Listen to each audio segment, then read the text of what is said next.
Day, kagri. Ito yung ating pinapakain sa ating tilapia. Watermax fish sinking pellet. At nasa starter tayo kasi mag 2 months. No? Mayroon tayong isang bag na grower. Pag naubos natin ito, yan, sisip tayo dun sa grower. So, tingnan natin kagri. Pakainin natin sila. Ito kagri, yung Watermax sinking pellet. No? Starter lang to kaya maliliit. At yun naman yung pakakainin natin kagri. Yan o. So, i-zoom natin yan. At bigyan natin ng pagkain. Kaya lang sinking, so hindi rin natin makikita. Hahabulin nila yan. Hinahabol nila. Sa ilalim. Ayun, wala na sila. Hinahabol nila yung pagkain sa ilalim. Kagri. Kaya maganda sa susunod yung floating pellet ang gagamitin natin. Kasi sa floating pellet, kitang-kita natin na kinakain nila. So, saglit lang kagri. At bibigyan ko sila ng pagkain. Yan, malalaki na sila. Kagri, ito yung gold standard natin sa palay ngayon, no? Hindi natin to nilagyan ng insecticide, herbicide, pesticide, fungicide, kung ano man siya. Nilagay lang natin siya sa fish pond. Ano kasi, wala na siyang commercial fertilizer, ano? Maliban doon sa ilagay natin minsan dito sa pond na to. Pero ito yung gold standard natin. Kaganda ng dahon. Lapad, no? Ayan, so tingnan natin pag naglabas ng bunga to. Ito ay 45 days after transplant, no? So, kumpara natin siya dun sa mga regular na nasa bukid. Tara. Kagri, ito yung 218 na 45 days after transplant. No? Pero ito may commercial fertilizer to. Nalagyan dito ng herbicide. So, hindi mo sila nagkakalayo ng gold standard, no? Nasa fish pond. Hindi na natin ito lalagyan ng fertilizer kagri, yung top dress na tinatawag. Kasi ang lalapad ng dahon. Baka magtabal. Although makapapansin nyo, hindi na tayo naglagay ng maraming multitude. Sa huli natin lagay, ano? Kasi nga tag-ulan, ayaw natin na tumangkad siya. Pero na-achieve na rin yung height na. Gagi, meron yung DLB. Ayan, no? Mag-spray tayo dito. Parang hindi kumalat. Nakamamula lahat.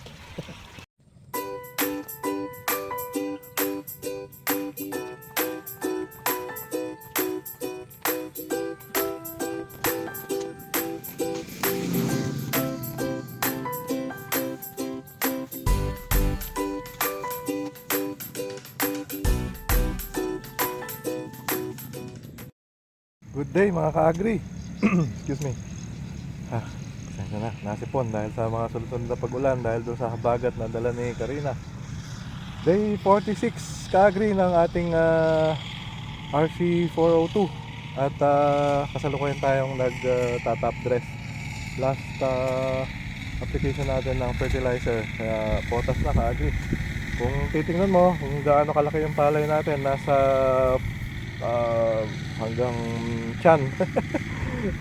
Ito kahapon ay sinukat natin nasa range na 80. Yung ating 402 nasa 80 centimeters, no? So ang target height natin dito is 90 plus. Pero tag-ulan ngayon kaya sana hindi natin abutin, ano, yung 90 plus kasi medyo prone siya sa pagbaba pagka matangkad siya. So ngayon ka-agri, ang inilagay na lang natin is wala ng phosphorus dahil inilagay na natin yung doon sa side dress natin, ano. So ngayon ay nitrogen at potassium na lang yung inilagay natin.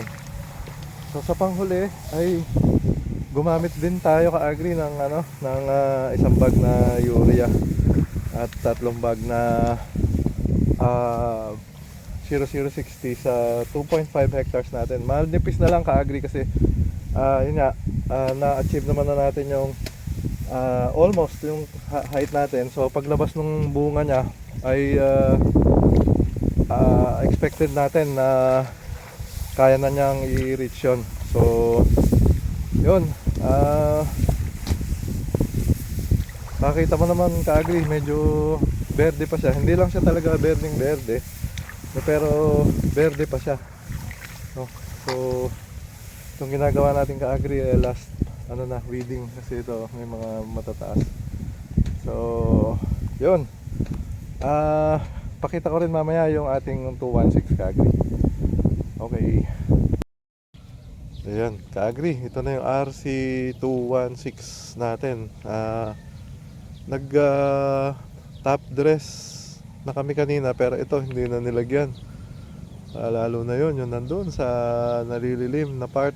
Kasi 100 100 plus na yung centimeters yung height niya. Sumobra na ka-agri, no? At sabi nila dapat lagyan pa daw ng puro na 0060. Pero since binalik naman natin kasi yung ating dayami dito, wala naman tayong kinuha. Tapos naglagay naman na tayo ng triple 14 nung side dress at saka basal. So hindi na tayo naglagay. So dito na lang tayo naglagay ka-agri. Ayan. Ayan, maganda naman ka-agri. Ayan o. Ganito siya. May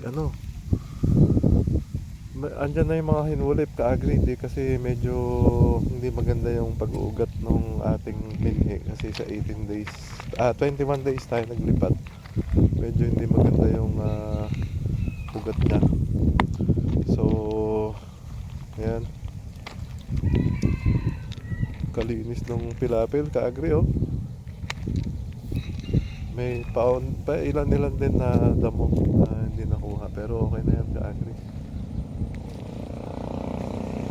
Ayan yung RC218 natin at day 46. So kaka-top dress lang natin. MOP, muriate of potash. I-compare natin to ka-agri dun sa natin sa RC402. Tara. Ito naman ka-agri yung RC402 natin. Kinuhanan din natin to ng height kanina. Ano rin siya, mas mababa siya, less than 80, 70 to 80 siya ka-agri. Yun natin oh. Oops. Ayan oh. May umaabot din ng 80 ka-agri.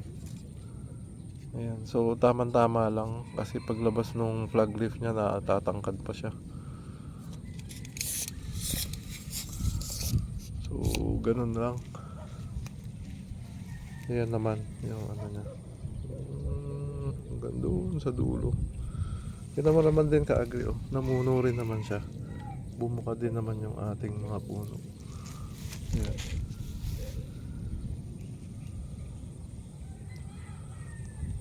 Yun ang ating RC402.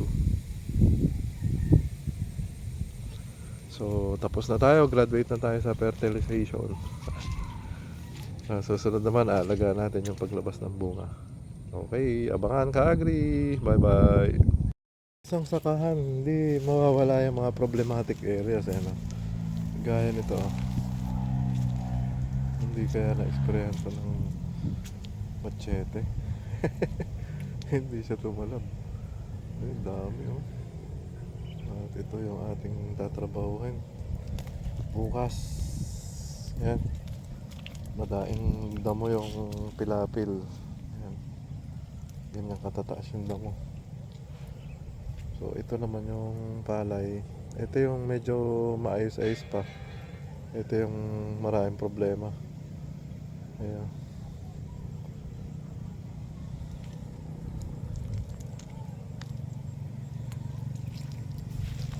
Ito maganda na yung ginawa rin.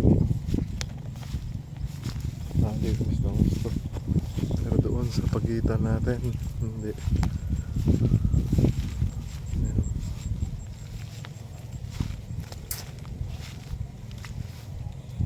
Yan, nasa 80 centimeters din ka-agri yung tangkad nitong ating mga palay dito. Sa day 46 at araw natin ng pag top dress, no? So yun, bukas lilinisin natin yung mga pilapil. Pagtutulong-tulungan, 3 manpower kaya siguro yung matapos doon sa area na yun, tsaka dito. Ito mga problematic areas. Pag pinabayaan natin to kaagri, mga damo na yan, problema uli natin sa susunod. Kaya tinatsaga talaga dapat yan mga nakalusot, para hindi sila magkalat ng masamang binhi. Yun. At time check, it's almost 6 o'clock, 5 to 6. So we're heading towards home at that's it for the day kaagri. At least naisara na natin yung sa ating pagpapataba. So actually kaagri, kung halimbawa yung palay hihingi pa habang naglalabas na siya ng bunga, halimbawa dumilaw siya ng husto, no? At humihingi pa ng fertilizer, pwede pa naman yan kaagri, support yung flowering niya. Pero as much as possible dito sa bago magbuntis, na ilagay na natin lahat ng requirements niya, o doon sa budding stage mismo, doon natin na ilagay lahat ng requirements. Thank you kaagri, bye bye.